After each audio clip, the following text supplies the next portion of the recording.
Good evening and welcome to the news update right here on Overt Radio. My name remains Akan Paul, and here is the news at 10 p.m.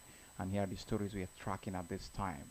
In the foreign scene, we begin with stories from the home front first. Visa passport services to continue in Nigeria, says the U.S. Embassy. And Nigeria at 65, Jonathan urges Nigerians not to lose hope. Also, in the news this evening, doctors try to resuscitate her. FCT Commissioner of Police speaks on Arise TV anchor's death.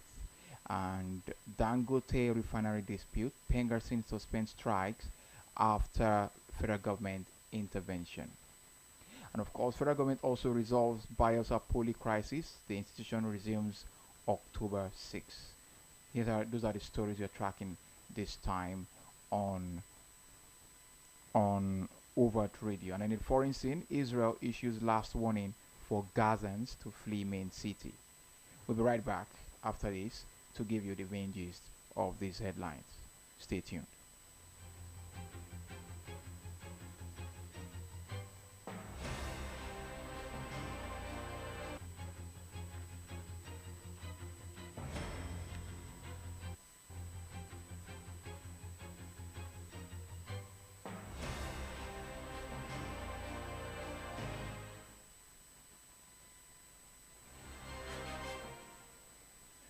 All right, welcome back, and this is Overt News at 10 p.m. And the United States Embassy in Nigeria has assured that visa and passport services will continue despite the partial shutdown of the U.S. government. In a notice issued via its official X handle on Wednesday, the embassy stated due to the lapse in appropriation, this X account will not be updated regularly until full operations resume, with the exception of urgent safety and security information. At this time, quoting them, they said scheduled passport and visa transit services in the United States and at U.S. embassies and consulates overseas will continue during the lapse in appropriations as the situation permits. It explained that its social media account will not be updated regularly until government funding is restored, except for urgent safety and security information. The announcement comes as many Nigerians expressed concern that the shutdown in Washington could affect visa processing, student travel plans, and other consular services. The shutdown, which began after U.S. lawmakers and President Donald Trump failed to reach a budget deal, has forced several federal departments and agencies to halt operations. It stems from its dispute over democratic demands for health care funding, which Republicans have resisted.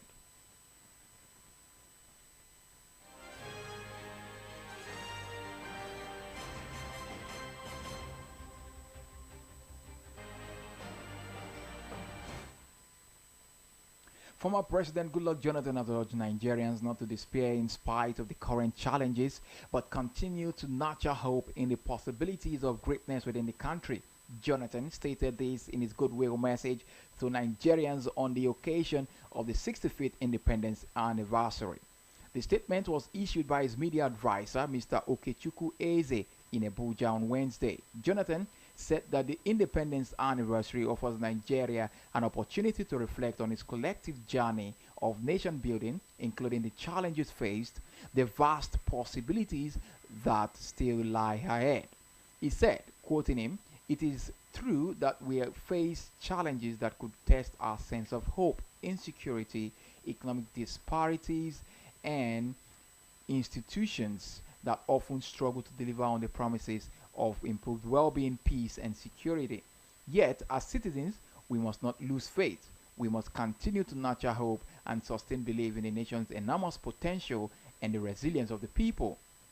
Nigeria is a blessed nation endowed with vast land, abundant natural resources, and above all, the ingenuity and creativity of the people.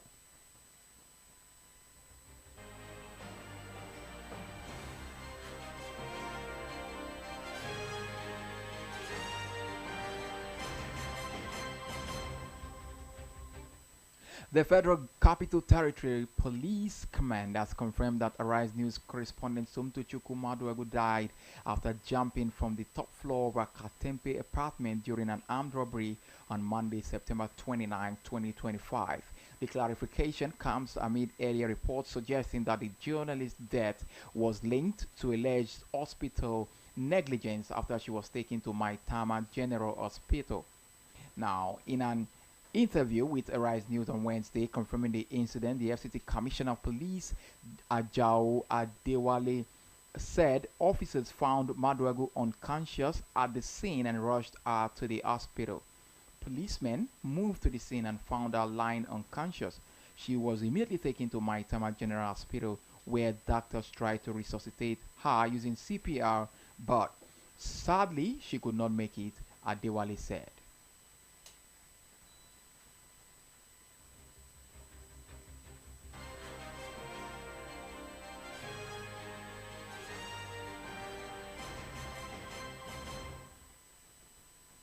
The Petroleum and Natural Gas Senior Staff Association of Nigeria suspended its nationwide strike against Dangote Petroleum Refinery after the intervention of the federal government, but warned that the suspension is only temporary. Pengassin President Festus Osifo announced the decision on Wednesday in Abuja after marathon negotiations with government officials and representatives of the refinery that stretched into the early hours. The strike, which began on Sunday over alleged anti-union practices at the refinery, paralyzed parts of Nigeria's oil and gas operations before Wednesday truce. He announced this at a press conference on Wednesday in Abuja. The strike, which commenced on Sunday over alleged anti-union practices at the Dangote Petroleum Refinery, was called off after marathon negotiation broke out by the federal government stretched into the early hours of Wednesday, which is today. The union president said the decision followed intense intervention by the federal government that paved the way for the truce. Osifo said the union was taking the moral high ground by bowing to government persuasion despite strong doubts about the sincerity of the Dangote group. Osifo stated, "We are only suspending, not calling off this strike. If any part of this agreement is broken, we will not give any warning. We will immediately resume our suspended industrial action," he stated.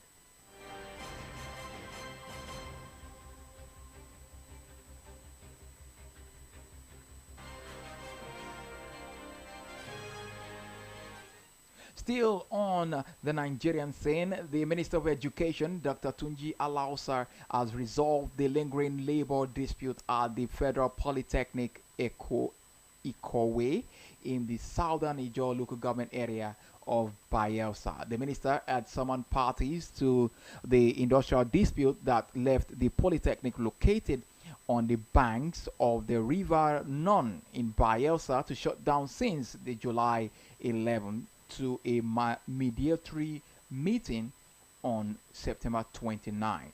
The news agency of Nigeria learned on Wednesday that after exhaustively listening to the workers' representatives, management allows a fixed a resumption date of October 6. Chairman and secretaries of the three unions in the Polytechnic, the rector, and the governing council chairman attended the meeting held in Abuja.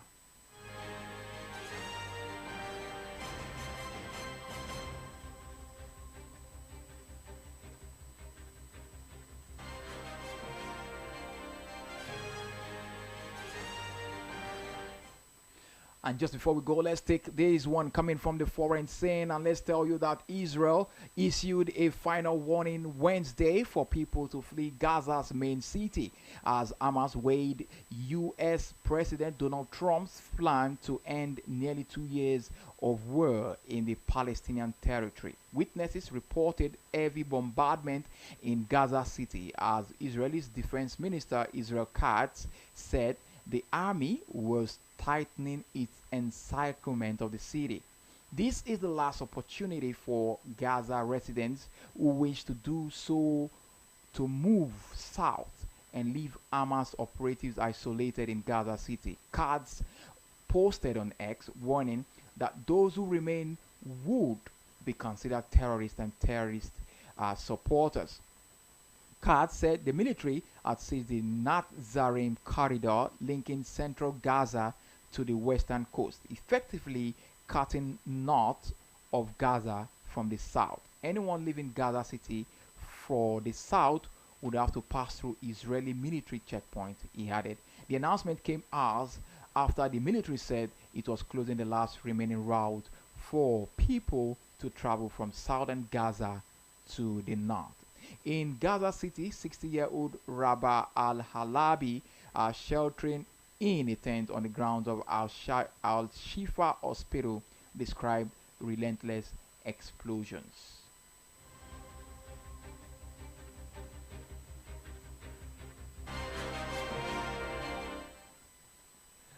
All right, just before we go, let me give you a major headlines that were we tracked at this time.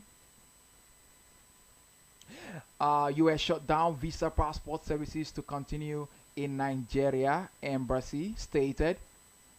Nigeria at 65. Jonathan urges Nigerians not to lose hope. Doctors try to resuscitate R. FCT Commissioner Police speaks on Arise TV News anchor's death.